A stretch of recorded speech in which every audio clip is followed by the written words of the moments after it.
नमस्कार, जय हिंद, वंदे मातरम साथियों। स्वागत है आपका हमारी यूट्यूब चैनल पे। मध्य प्रदेश पुलिस कांस्टेबल का आज का 29 नवंबर फर्स्ट शिफ्ट आपका एग्जाम हो चुका है और इस वीडियो में हम लोग जो क्वेश्चन देखने वाले हैं, जो आपके फर्स्ट शिफ्ट में पूछे गए क्वेश्चन को एनालाइज करने वाले हैं। कौन कौन से इंपॉर्टेंट क्वेश्चन पूछे गए थे, तो वीडियो काफी इंपॉर्टेंट होने वाली है। वीडियो के अंत तक बने रहना। और किस टॉपिक से सबसे ज्यादा क्वेश्चन पूछे जा रहे हैं, ठीक है, मैथ और रीजनिंग के कितने क्वेश्चन पूछे गए, एमपीजीके के कितने क्वेश्चन रहे हैं, साइंस का जो अलग ही लेवल है कितने क्वेश्चन आपके साइंस के पूछे गए, सारी जानकारी आपको बताने वाले हैं। पीडीएफ फाइल प्राप्त करना चाहते हैं आप हमारे टेलीग्राम चैनल को ज्वाइन कर ले और वहां सारी पीडीएफ आप एक साथ डाउनलोड कर सकते हैं। आज के 100% के रियल क्वेश्चन आपको कराने वाले हैं। और जैसा कि बता दें आपको कि जीके जो है आपकी एमपीजीके और साइंस का जो पैटर्न है पूरे तरीके से बदल चुका है, ठीक है। रीजनिंग और मैथ भी आपकी जो है अच्छी खासी है। इसमें रीजनिंग आपकी जो है 30 नंबर है और आपकी जो है मैथ भी ऐसे ही पूछी जा रही है। जीके आपके जो है 12 से 13 क्वेश्चन पूछे जा रहे हैं और साइंस भी आपकी जो है 12 से 13 क्वेश्चन आपके साइंस एडवांस पूछी जा रही है। तो आपका अगर पेपर आज हुआ है तो आप मुझे अपना स्कोर जरूर बताइएगा, आपका स्कोर रियल स्कोर क्या है। और जिसका भी पेपर कल है, परसों है, नरसों है, आप कमेंट करके जरूर बताना कि आपका पेपर किस दिन है। चलिए सारे के सारे क्वेश्चनों को एनालाइज कर लेते हैं कि किस तरीके से आपका एग्जाम का लेवल है, ठीक है। सबसे पहला क्वेश्चन आज का पूछा गया था कि संविधान की 11वीं अनुसूची में निम्नलिखित में से क्या सम्मिलित नहीं है। बहुत ही प्यारा क्वेश्चन था और ये आज के शिफ्ट में पूछा गया क्वेश्चन है। चलिए कमेंट करके बताइए क्या होगा। अगर आपको इसका आंसर पता है आप मुझे फटाफट इसके आंसर को बताइएगा और रियल स्कोर अपना जरूर बताना कि आज के सारे क्वेश्चनों में से आपके कितने क्वेश्चन सही हो रहे हैं, ठीक है। इसमें जीके जीएस साइंस का कोई भी क्वेश्चन आपका छूटने वाला नहीं है। ये सारे क्वेश्चन बच्चे के द्वारा भेजे गए टेलीग्राम ग्रुप, व्हाट्सएप ग्रुप के माध्यम से। तो संविधान की 11वीं अनुसूची में निम्नलिखित में से क्या शामिल नहीं है। पहला लिखा हुआ मूल कर्तव्य, बी नंबर आपका है नीति आयोग, सी नंबर आपका पंचायतों का कार्यक्रम और डी नंबर आपका मूल अधिकार, ठीक है। तो करेक्ट आंसर आपका हो जाएगा सी नंबर। क्या हो जाएगा इसका सही उत्तर आपका जो 11वीं अनुसूची में सम्मिलित किया गया तो पंचायतों का कार्यक्रम। ऑप्शन नंबर आपका क्या हो जाएगा सही उत्तर आपका, ऑप्शन नंबर आपका सी इसका सही उत्तर हो जाएगा। साथियों यहाँ पे भारतीय संविधान की 11वीं अनुसूची के तहत वर्ष 1992 में आपके 73वें संशोधन अधिनियम के द्वारा यह कार्यक्रम जोड़ा गया जो पंचायत के शक्तियों, अधिकारों और जिम्मेदारों को रेखांकित करता है। और इस अनुसूची में ग्रामीण विकास और स्थानीय प्रशासन में संबंधित टोटल आपके जो है 29 विषय शामिल किए गए। इसका सही उत्तर हो गया। अगले क्वेश्चन देखते हैं। क्वेश्चन नंबर 2 लिखा हुआ है, क्या लिखा हुआ है कि हमारे सामने लिखा हुआ है कि करिश्म किरणें क्या होती हैं। वाष्पीकरण होती है, अनावेशिकरण होती है और आवेशित और अनावेशित दोनों हो सकती हैं, ठीक है। तो सही उत्तर आपको बताना है। ऑप्शन नंबर आपका अवशेषित कण होते हैं। क्या हो जाएगा इसका सही उत्तर आपका जो आपकी कॉस्मिक किरणें होती हैं वो आपका क्या हो जाएगा विद्युत की चुंबकीय स्पेक्ट्रम का भाग नहीं होती हैं और ये उच्च ऊर्जा के आवेशित कण होती हैं जो अंतरिक्ष में लगभग आपके प्रकाश को फैलाती हैं। अगला क्वेश्चन क्या लिखा हुआ है, वेरी इंपॉर्टेंट क्वेश्चन है। देवेंद्र फडणवीस द्वारा विमोचित पुस्तक अयोध्या के लेखक कौन है। पहला लिखा हुआ है माधव भंडारी, बी नंबर आपका अमीश त्रिपाठी, विक्रम सेठ और डी नंबर आपका चेतन भगत, ठीक है। तो करेक्ट आंसर आपको बताना है। वेरी इंपॉर्टेंट क्वेश्चन है, क्वेश्चनों को ध्यान से पढ़ना। ये सारे क्वेश्चन आपके 100% रियल क्वेश्चन आपको करा रहे हैं, ठीक है। तो क्या होगा सही उत्तर, देवेंद्र फडणवीस द्वारा विमोचन पुस्तक अयोध्या के लेखक कौन है, ठीक है। तो करेक्ट आंसर आपको हो जाएगा माधव भंडारी। क्या हो जाएगा सही उत्तर आपका, ऑप्शन नंबर आपका ए नंबर इसका सही उत्तर हो जाएगा। माधव भंडारी जो है तत्कालीन मुख्यमंत्री देवेंद्र फडणवीस ने आपके जो महाराष्ट्र के तत्कालीन मुख्यमंत्री देवेंद्र फडणवीस ने वर्ष 2020 में माधव भंडारी द्वारा रचित पुस्तक जो है अयोध्या का विमोचन किया था। और इस पुस्तक का अयोध्या में राम मंदिर आंदोलन के ऐतिहासिक संघर्षों और घटनाओं पर यह क्या किया गया, आधारित किया गया, ठीक है। सही उत्तर आपको समझ में आ गया। अगला क्वेश्चन देखते हैं। क्वेश्चन नंबर 4 लिखा हुआ, क्या लिखा हुआ है कि मध्य प्रदेश सरकार द्वारा पहली खनिज नीति कब घोषित की गई। वर्ष 1998 में, वर्ष 1992 में, सी नंबर आपका 1995 और 1990, ठीक है। तो सही उत्तर आपको बता दें, मध्य प्रदेश सरकार ने सन 1995 में पहली बार खनिज नीति का घोषणा किया था। और इस नीति का जो उद्देश्य है भारत में खनिज संसाधनों के सतत और समावेशी उपयोग को सुनिश्चित करना। आई होप सारे क्वेश्चन आपको समझ में आ रहे होंगे। सारे के सारे क्वेश्चनों को ध्यान से पढ़ना है और चैनल पे आप पहली बार विजिट किए हैं तो प्लीज चैनल को सब्सक्राइब कर लें। अगला क्वेश्चन क्या लिखा हुआ है कि एक इलेक्ट्रॉन सेल में टर्मिनल होते हैं, 5 होते हैं, 4 होते हैं, 2 होते हैं और 3 होते हैं। तो सही उत्तर आपको बताना है कि एक इलेक्ट्रॉनिक सेल में टर्मिनल जो होते हैं वो कितने होते हैं। तो सही उत्तर आपका हो जाएगा 2 टर्मिनल होते हैं। कितने होते हैं, 2। अगला क्वेश्चन देखते हैं। क्वेश्चन नंबर 6 लिखा हुआ है कि एसिड वर्षा मुख्यतः वायुमंडल में भी अधिक मात्रा में उपस्थित होने के कारण क्या होंगे। पहला लिखा हुआ ओजोन और सल्फ्यूरिक एसिड, बी नंबर आपका कार्बन डाइऑक्साइड और अमोनिया, सी नंबर आपका लिखा हुआ है आपका क्या लिखा हुआ है सल्फर डाइऑक्साइड और नाइट्रोजन ऑक्साइड और डी नंबर आपका कार्बन मोनोऑक्साइड और नाइट्रीकरण, ठीक है। तो करेक्ट आंसर इसका आपको बता दें, ऑप्शन नंबर आपका क्या हो जाएगा, ऑप्शन नंबर आपका हो जाएगा अमोनिया वर्ष। जो आपका अमोनिया वर्षा जो होता है ये मुख्य रूप से वायुमंडल के सल्फर डाइऑक्साइड जिसको SO2 और नाइट्रोजन ऑक्साइड NOx के उच्च मात्रा की उपस्थिति में कारण संभव होता है। और ये गैस जो होते हैं मुख्य रूप से कोयला, तेल और प्राकृतिक गैस जैसे जीवाश्म ईंधन के तहत आपके उत्सर्जित होते हैं। और ये उत्सर्जन बिजली संयंत्र, वाहनों और औद्योगिक प्रक्रियाओं में उत्पन्न होते हैं। ठीक है, आपको क्वेश्चन समझ में आ गया होगा।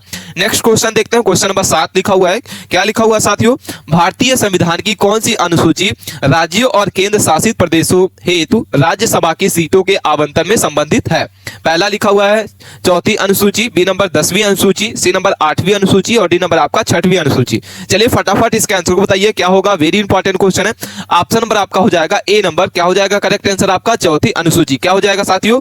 आपका भारतीय संविधान जो है आपका है इसकी 4वीं अनुसूची वह अनुसूची होती है जो राज्यों और केंद्र शासित प्रदेशों हेतु राज्यसभा में सीटों के आवंटन में क्या की गया है? संबंधित है। ठीक है, और यह प्रत्येक राज्य और केंद्र शासित प्रदेशों को जो है उनकी जनसंख्या के आधार पर मिलने वाली सीटों की संख्या निर्धारित करती है ताकि राज्यसभा में उसका जो है अनुपातित प्रतिनिधित्व जो है अनुसूचित निश्चित कर सके। ठीक है, सुनिश्चित कर सके। इसका सही उत्तर होगा। नेक्स्ट क्वेश्चन है, क्वेश्चन नंबर हमारे सामने लिखा हुआ है 8 नंबर। वेरी इंपॉर्टेंट क्वेश्चन है। छाया बनने के लिए कौन सी शर्त आवश्यक नहीं है? एक, आपका पारदर्शी वस्तु मौजूद होनी चाहिए। बी नंबर 1, अपारदर्शित आपकी वस्तु आवश्यक मौजूद होनी चाहिए। प्रकाश का स्रोत और एक स्क्रीन जो है मौजूद होनी चाहिए। तो सही उत्तर आपको बता दें, ऑप्शन नंबर आपका हो जाएगा ए नंबर 1, पारदर्शी वस्तु मौजूद होनी चाहिए। क्या हो जाएगा करेक्ट आंसर? ऑप्शन नंबर आपका ए नंबर इसका सही उत्तर हो जाएगा। पारदर्शी वस्तु जैसे कांच या पानी चूंकि प्रकाश की पूरी तरह से गुजरने देती है और इसलिए इसकी जो परछाई नहीं पड़ती है। और स्मरण रहे कि आपकी परछाई बनने के लिए पारदर्शी वस्तु का होना जरूरी नहीं है। अगला क्वेश्चन देखते हैं। क्वेश्चन नंबर हमारे सामने लिखा हुआ है 9 नंबर कि यदि पृथ्वी पर किसी व्यक्ति का द्रव्यमान जो है वो आपका 60 किलोग्राम है तो चंद्रमा पर उसी व्यक्ति का जो द्रव्यमान है वो कितना होगा? बहुत ही साइंस से रिलेटेड क्वेश्चन पूछा गया था। वेरी इंपॉर्टेंट क्वेश्चन है। आप क्वेश्चन को ध्यान से पढ़िए और इसका आंसर बताइए कि चंद्रमा पर इसका जो है वो कितने ग्राम का हो जाएगा? 360, 10 किलोग्राम, 30 और 60। ठीक है, तो यहाँ पे हम आपको बता दें कि चंद्रमा जो होता है, चंद्रमा पर प्रभावकारी गुरुत्वाकर्षण बल जो होता है पृथ्वी के गुरुत्वाकर्षण बल का लगभग जो होता है वो 6 भाग होता है, 6ठा भाग होता है, जिससे वहां पर किसी भी वस्तु का भार जो है कम हो जाता है। हालांकि वस्तु का द्रव्यमान वही रहता है, इसलिए यदि पृथ्वी पर किसी वस्तु का द्रव्यमान 60 किलोग्राम है तो चंद्रमा पर भी उसका जो द्रव्यमान होगा वो क्या होगा? वही होगा। करेक्ट आंसर आपका हो जाएगा। अगले क्वेश्चन देखते हैं क्या लिखा हुआ। वेरी इंपॉर्टेंट क्वेश्चन है। भोजन का ग्लाइसेमियम आपका जो है भोजन का ग्लाइसेमियम इंडेक्स जो है ग्लूकोज सूचकांक किसकी मापन है? पहला आपके सामने ऑप्शन लिखा हुआ है, दूसरा आपके सामने लिखा है सी नंबर है, डी नंबर। चारों को ध्यान से पढ़े, एक से 2 बार पढ़ें और इसके बाद इसका आंसर बताइए। क्वेश्चन नंबर 10 का करेक्ट आंसर आपका हो जाएगा सी नंबर। कार्बोहाइड्रेट युक्त भोजन रक्त शर्करा के उच्च को कितनी जल्दी बढ़ा सकता है? अगला क्वेश्चन देखते हैं। क्वेश्चन नंबर सामने यहाँ पे देख रहे होंगे, आपके सामने दिख रहा है। क्या लिखा हुआ है कि आपके सामने कि आपका ग्लाइसेमिक इन्फेक्शन जो होता है जीआई एक पैमाना स्केल होता है जो यह मापता है कि कार्बोहाइड्रेट युक्त भोजन खाने के बाद जो आपका रक्त शर्करा है ग्लूकोज के स्तर को कितनी तेजी से बढ़ा सकता है। ठीक है, और उच्च जीआई वाले खाद्य पदार्थ जैसे सफेद ब्रेड हो गए, सफेद चावल हो गए, रक्त शर्करा के स्तर पर तेजी से ये क्या करते हैं? वृद्धि करते हैं। और निम्न अगर हम बात करते हैं निम्न आपके जीआई खाद्य पदार्थ तो जैसे दलिया, अधिकांश आपके फलियां आपकी इत्यादि जो है रक्त शर्करा को स्तर से धीमे धीमे बढ़ाते हैं। अगला क्वेश्चन देखते हैं। क्वेश्चन नंबर हमारे सामने लिखा हुआ है कि प्रसिद्ध आपके जो प्रसिद्ध गायक कुमार गंधर्व का संबंध मध्य प्रदेश के किस शहर से है? बहुत ही प्यारा क्वेश्चन है। पहला लिखा हुआ Dewas, B number Ujjain, C number Sagar और डी नंबर आपका धार। ठीक है, तो प्रसिद्ध गायक जो है कुमार गंधर्व का संबंध मध्य प्रदेश के कहां से है? तो देवास इसका सही उत्तर हो जाएगा। क्या हो जाएगा सही उत्तर आपका? ऑप्शन नंबर आपका प्रसिद्ध गायक कुमार गंधर्व जो है मध्य प्रदेश के देवास शहर के निवासी रहे और देवास के सूक्ष्म जलवायु में से उनका स्वास्थ्य जो है लाभ हुआ और उन्होंने अपनी संगीत यात्रा यहीं से जारी की। ठीक है, अगला क्वेश्चन क्या लिखा हुआ है? वेरी इंपॉर्टेंट क्वेश्चन है।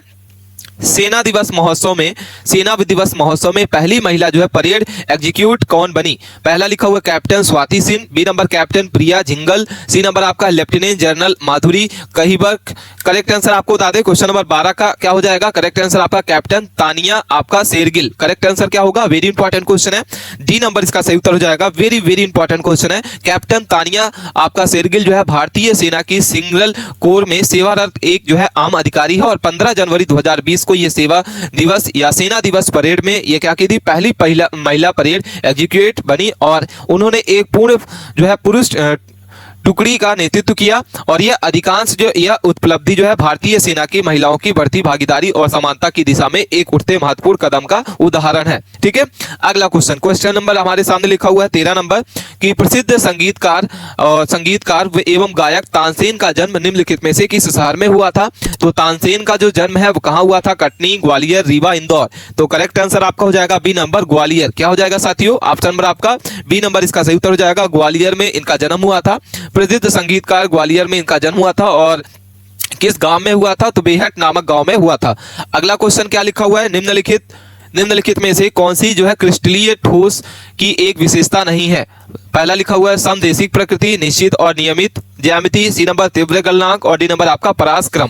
तो करेक्ट आंसर आपका हो जाएगा क्वेश्चन नंबर 14 का ए नंबर हो जाएगा। आपका क्या हो जाएगा? सही उत्तर आपका समदेशीय आपका प्रकृति। नेक्स्ट क्वेश्चन लिखते हैं, क्वेश्चन नंबर 15 लिखा हुआ है, वेरी इंपॉर्टेंट क्वेश्चन है, भारत की पहली सौर ऊर्जा चालित डेमो जो है ट्रेन कब शुरू की गई? तो सही उत्तर आपका हो जाएगा डी नंबर 2017। क्या हो जाएगा सही उत्तर आपका? ऑप्शन नंबर आपका डी नंबर 17 हो जाएगा। भारत की आपकी जो पहली सौर ऊर्जा आपका चालित डेमो ट्रेन 2017 में शुरू हुई थी और यह ट्रेन जो है 14 जुलाई 2017 को दिल्ली से आपका सफदरगंज रेलवे स्टेशन से शुरू की गई और दिल्ली से हरियाणा में फजूक नगर तक चली थी। ठीक है, अगला क्वेश्चन क्या लिखा हुआ है? वेरी इंपॉर्टेंट क्वेश्चन है। क्वेश्चन नंबर हमारे सामने लिखा हुआ मैथ का क्वेश्चन है कि उन सबसे बड़ी संख्या और सबसे छोटी संख्या का योग ज्ञात कीजिए जिसमें संख्या ये है और के स्थान पर 8 से विभाजित होने वाली संख्या आपको बताना है। तो 16 नंबर का बी नंबर इसका सही उत्तर हो जाएगा 9 हो जाएगा। क्या हो जाएगा सही उत्तर आपका? 9 इसका करेक्ट आंसर है। नेक्स्ट क्वेश्चन है, दो संख्याओं का महत्तम समावर्तक जो है वो आपका 11 है और उसका लघुत्तम समावर्तक आपका 693। यदि एक संख्या 77 और दूसरी संख्या आपकी ज्ञात करनी है तो सही उत्तर आपको बता दें, ऑप्शन नंबर आपका ए इसका सही उत्तर हो जाएगा। क्या हो जाएगा? ए नंबर। अगला क्वेश्चन क्या पूछा गया था? कुमार गंधर्व समारोह का आयोजन कौन करता है? तो क्या होगा? कुमार गंधर्व समारोह का आयोजन कौन करता है? तो करेक्ट आंसर आपका हो जाएगा अलाउद्दीन खां संगीत एकेडमी। ठीक है, ये सारे क्वेश्चन आपको समझ में आ गए होंगे। अगला क्वेश्चन देखते हैं, वेरी इंपॉर्टेंट क्वेश्चन है कि परसी नवरोज त्योहार किस मुगल सम्राट के शुरू किया गया था? तो अकबर इसका सही उत्तर हो जाएगा। वेरी इंपॉर्टेंट क्वेश्चन है, मुगल सम्राट अकबर ने परसी नवरोज त्योहार को शुरू किया गया था और यह फारसी संस्कृत के बड़े प्रशंसक थे और उन्होंने शासनकाल के दौरान यह बड़े पैमाने पर मनाया जाता है। अगला क्वेश्चन क्या लिखा हुआ है? हिमालय पर्वत की ऊंचाई लगातार किसकी वजह से बढ़ रही है? प्लेट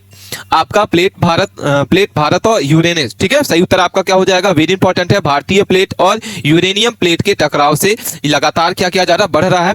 ठीक है, तो ये सारे क्वेश्चन हम आपको वीडियो के माध्यम से कवर किया जो आज के शिफ्ट में पूछे गए सारे के सारे फर्स्ट शिफ्ट में क्वेश्चन थे। वीडियो अच्छी लगी है तो वीडियो को लाइक कर लें। चैनल पे पहली बार विजिट किए हैं तो प्लीज चैनल को सब्सक्राइब कर लें। अपने दोस्तों के पास इस वीडियो को दबा के शेयर करें। मिलते हैं नए टॉपिक के साथ नए वीडियो में, तब तक के लिए आप बने रहें, चैनल को सब्सक्राइब कर लें। धन्यवाद।